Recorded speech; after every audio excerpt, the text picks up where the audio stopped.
ایک tube well سے 2 لاکھ روپے لیے گئے کہ بس بسم اللہ کریں، جو کچھ بولنا ہے بولیں، یہ ان کا حصہ، اب یہ آگے میں نہیں جاتا۔ اور قبائلی علاقوں میں، غریب علاقوں میں ٹیکس کی، جو بغیر ٹیکس کی گاڑیاں آئی ہیں ان کو پکڑ رہے ہیں، اس میں وہ بچے اسکول لے جاتے ہیں، کوئی گزارا کرتے ہیں اپنے، اس کو مان میں وہ اس پہ قبضہ ہو رہا ہے۔ یہ بربادی کا راستہ ہے۔ لوگ افغانستان واحد ملک ہے، یہ سب بھی جانتے ہیں، یہ بھی جہاں پاکستان کی تجارت کا ہاتھ اوپر ہے، لاکھوں نہیں کروڑوں ڈالر سالانہ آپ کی تجارت ہے۔ چھوڑ دیں، لوگ کیا کرتے ہیں؟ غریب لوگ آپ سے کچھ نہیں مانگتے، خود جا کے ایک بچہ جاتا ہے وہاں سے 2 کلو فلانا چیز لے جاتا ہے، یہاں سے لے آتا ہے، یہ گھر 500-800 روپے لے آتا ہے۔ ان حالات میں ہماری اس کے لیے ہم سب قبائلی آئے ہیں، انہوں نے جرگہ بنا بچا دیا، جرگہ ہے ان کا پریس کلب کے سامنے، مسعود وزیروں کا جرگہ، اسی لیے آئے ہیں۔ ان کے گھروں کو کبھی ایسے نہیں دیکھا، یعنی انٹرپلیس پرسن 4%، 5% فار ایگزامپل مسعود لوگوں کے لوگ ٹیررسٹ ہیں، بیت اللہ مسعود، فلانا مسعود، فلانا مسعود۔ آپ نے تمام مسعود صاحب سے کہا کہ اپنا علاقہ خالی کر دو، گیٹ آؤٹ۔ کس لیے خالی کر دیں؟ ہم وہاں چھوڑ ڈھونڈیں گے۔ تم کیسے ڈھونڈوں گے؟ میں علاقے کا مالک ہوں، میں بتاؤں گا کتنا ہم چھوڑ۔ آپ نے ان کو یہاں اسوات جیسے غریب شریف لوگوں کو آپ نے جون کے مہینے میں بگا دیا، یا پشاور میں 6 مہینے۔ اس کا نتیجہ یہ ہے کہ ہر جگہ ہمارے افواج اور عوام کی لڑائی ہے، یہ کیپٹن غریب مارا گیا، یہ میجر مارا گیا، اتنے سپاہی مارے گئے۔ اس کا علاج یہی ہے جس مولانا صاحب نے کہا، قرآن کریم کہتا ہے اعدلوا هو اقرب للتقویٰ، عدل کریں، یہ آپ کو تقویٰ کے قریب لے جائے گا۔ عدل یہی ہے۔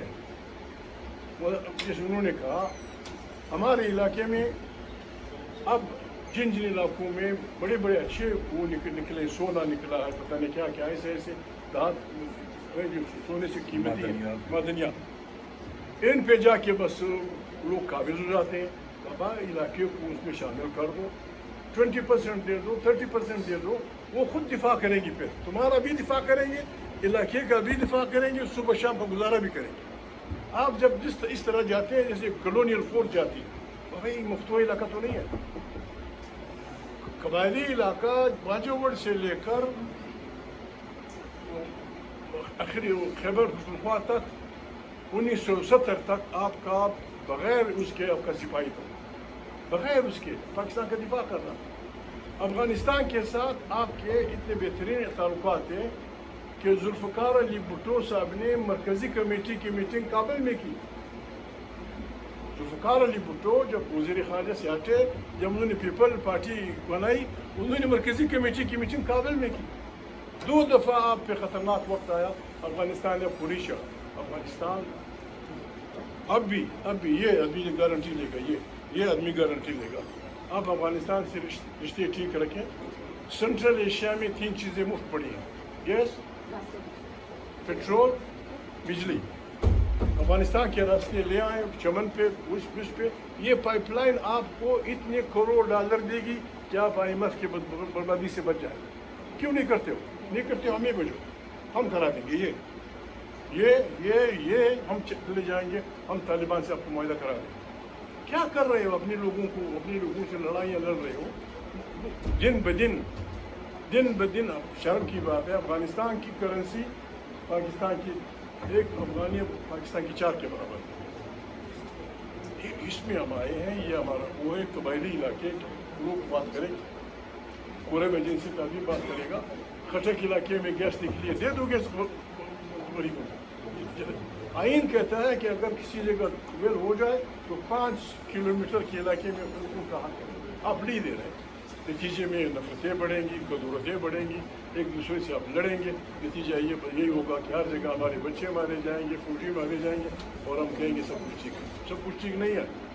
ہم کسی فوجی کو، کسی جج کو، کسی سیاسی آدمی کو پاکستان کے مستقبل سے قطعاً کے لیے قطعاً، پاکستان ہم سب کا ہے، پاکستان ہم سب کا ہے، اور یہ تب تک ٹھیک نہیں چل سکتا جب تک یہ آئین کی بالادستی نہیں ہوگی۔ بھلے ہم سے یہ لے لو کہ بھائی تم لوگ خراب ہو، میں تو لکھ کے دینے کے لیے تیار ہوں، اس کو ریکویسٹ کر دوں گا مولانا کوئی میری ہم نہیں لڑیں گے، اچھا ہم نہیں آئیں گے تمہاری پارلیمنٹ میں، لیکن پارلیمنٹ کو طاقت کا سچنا بنا.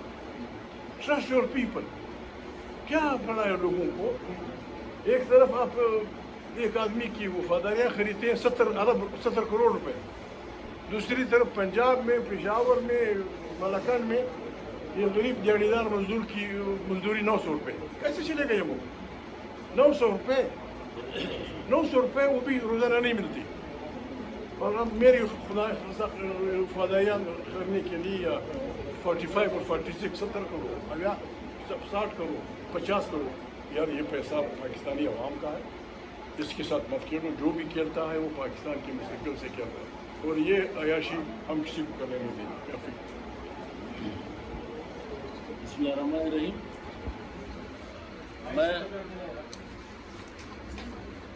میں بھی مختصراً جس طرح ہمارے الائنس کے سربراہ محمود خان چودھری صاحب نے بات کی اور اسد قیصر صاحب نے بات کی، راجہ احمد صاحب نے بات کی کہ اس وقت ضرورت اس بات کی ہے کہ ہمارے ملک اس وقت جو معاشی صورتحال یا یہاں پہ سیاسی بدحالی سے دوچار ہے، اس وقت صرف لوگوں میں اعتماد بحال کرنے کی ضرورت ہے. راجہ صاحب نے بات کی، محمود خان صاحب نے بات کی کہ جو ریسورسز، جو وسائل جس علاقے میں پیدا ہو، وہ سب سے پہلے اس کا حق. یہ آپ کا اسلام بھی یہ کہتا ہے اور ہمارے کانسٹیٹیوشن بھی یہ کہتا ہے، یہ فنڈامنٹل رائٹس پہ ہے. لیکن بدقسمتی سے راجہ صاحب نے جس کا حوالہ دیا، بلوچستان سے گیس 50 سے نکلا ہے، پاکستان کے ایک کونے تک پہنچا.